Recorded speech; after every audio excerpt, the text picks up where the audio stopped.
So we've all been in a game of competitive Overwatch where we really wanted to play a certain type of hero, but maybe the right map wasn't selected, or maybe you're on attack, you want to play a defensive hero, but you knew deep down in your small little heart that you would be able to get the kills and make it work. But if you picked the hero, you knew you would get roasted. So you scroll over to the hero and you're just thinking in your head, all right, do I pick this hero or do I go boring Reinhardt? And then as soon as you pick it, there's that one guy that starts roasting you, and then he says, "Oi, what are you doing? Why are you picking a defensive hero on attack? Are you stupid? You probably like Nickelback for picking Hanzo on attack, man. You better get off of that Hanzo, play a Lucio, or play a Mercy sub, boy." This video is to cover the off-meta picks, or just the people that totally dog on those off-meta picks, because literally, we've all had it happen before, where we really wanted to play a hero, and we're really good with those heroes, say in the defensive category, but we're on attack Hollywood, and if we pick those heroes, we're just totally gonna get roasted by that one guy. And I'm not here to promote like attack Torbjorns. I'm not here trying to promote attack Widowmakers, attack Hanzos. I'm not trying to promote any of that. What I am trying to promote though is just using the hero that you're most comfortable with and most confident with. Sometimes that is attack Widowmaker, but let me just paint this picture. And again, I'm not trying to promote this because yes, sometimes it doesn't always work, but let's just say this: how many people on the enemy team are going to be ready for an attack Widowmaker? Because you rarely see attack Widowmaker, but if you just throw monkey wrench in them, if you just throw a curveball at them,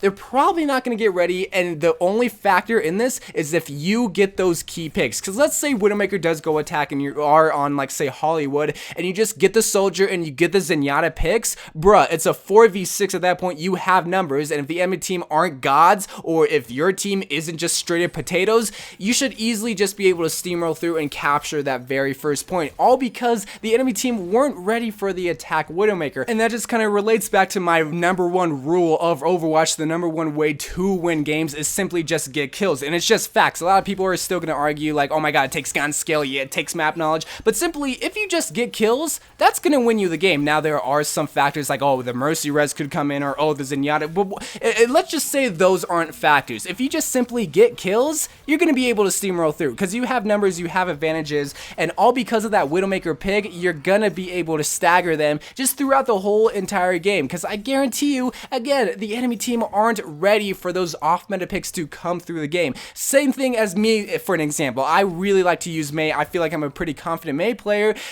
If the enemy team aren't ready for those Mei walls on attack, the Reinhardt can just charge their Reinhardt because I put it right behind him, and we're able to have numbers right there and just steamroll through. So again, I'm not trying to promote these attack defensive heroes on Hollywood, New Bonnie, whatever it could be, but what I am saying is that the enemy team might not be ready for it. You saw a perfect example with attack Bastion. Obviously, people were ready for the attack Bastion when their buffs did come through, but you saw that he was an effective hero because people really didn't know how to deal with him, because for the last 3 seasons, you rarely ever saw attack Bastion. Once he did come into the meta, bruh, people really didn't know how to deal with him unless you got into the higher ranks where people were confident with Genjis, Tracers, whatever it could be. But even there, people still couldn't take out the Bastion. Luckily, the nerfs came in and took him out, but it was kind of sad because I kind of liked attack Bastion, but it was kind of annoying if you were on the receiving end. But that's not the point that I'm trying to make here. What I am trying to say though is that sometimes offensive picks,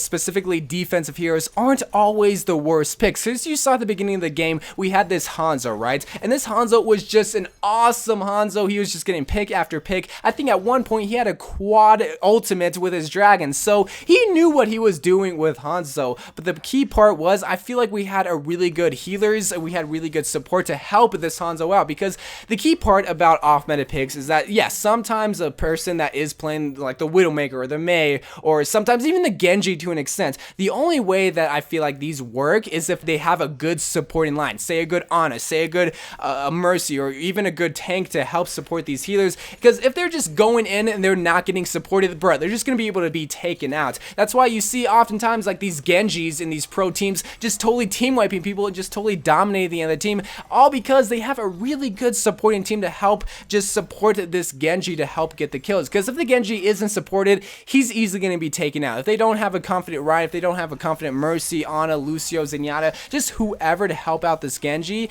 they're not going to do that well. Same thing with a Widowmaker, and same thing with a Hanzo, or even a Mei to an extent. If I don't have a Lucio that's going to be able to speed boost me, I'm not going to do as well, say if I didn't even have a Lucio to begin with. So that's just something you have to keep in mind, and just also to help counteract the people that are thinking that, oh, I'm promoting these attack Torbjorns or these attack Widowmakers. No, boy, I'm not trying to promote that. What I am trying to promote, and I'll say it one last time, use the hero you're most confident with, and if you're gonna get the kills. Because the #1 way to win Overwatch games, I'll say it one last time, is simply just getting kills. So if you're Widowmaker, and if you just get at least like 2 kills, bruh, we're gonna have a field day, because it's gonna be a 4v6. We're gonna be able to steamroll through. They're gonna be staggered throughout the whole entire game, and we're gonna be able to just get that W, all because of the off-meta pick that got the 2 kills. So don't always crap on these throw picks or these troll picks or whatever. Yes, sometimes you will get those players that pick Torbjorn and just build a turret in their spawn. Yes, you will just get those Widowmakers that just try to trick shot in competitive. But remember, sometimes there is going to be those confident players that are good with Hanzo, are good with Widowmaker, and you'll slowly learn as soon as you get higher in the ranks in like Diamond, Masters, Grandmasters, top 500, that if you see someone pick a Widowmaker, more than likely, and again, there are going to be those exceptions, but more than likely, they're probably good with Widowmaker. They're probably good with Bastion, Torbjorn, just whoever it is. They probably have a plan. They probably know what they're doing. But yes, sometimes a team composition doesn't always call for it, and that's where the player has to decide, do I actually be smart and switch off the Widowmaker to a healer, or do I continue to just not try in the game? And again, I'm not trying to dog on these defensive heroes, because I'm a defensive player myself. I play a lot of Mei, and a lot of people don't like attack Mei, but I feel like it can work if I do have a supporting line to help just get these kills. And like I said, one last time, kills are the #1 way to win games. So again, just a video to help just negate all the negative factors that come with these off-meta picks, and just to have you guys just stop dogging on these people, because yes, sometimes you will get those people that aren't so confident with the Widowmaker, but once in a while, if you do get those heroes, or those players rather, that do pick the heroes such as Widowmaker that are good with them, bruh, it's going to be a wrecking to mess with, because the enemy team aren't going to be ready for it. So thank you guys for watching. Just a little video, I guess like a PSA video. I will be making different types of videos, just not these PSA videos. I love you guys. Thank you guys for watching, and bye.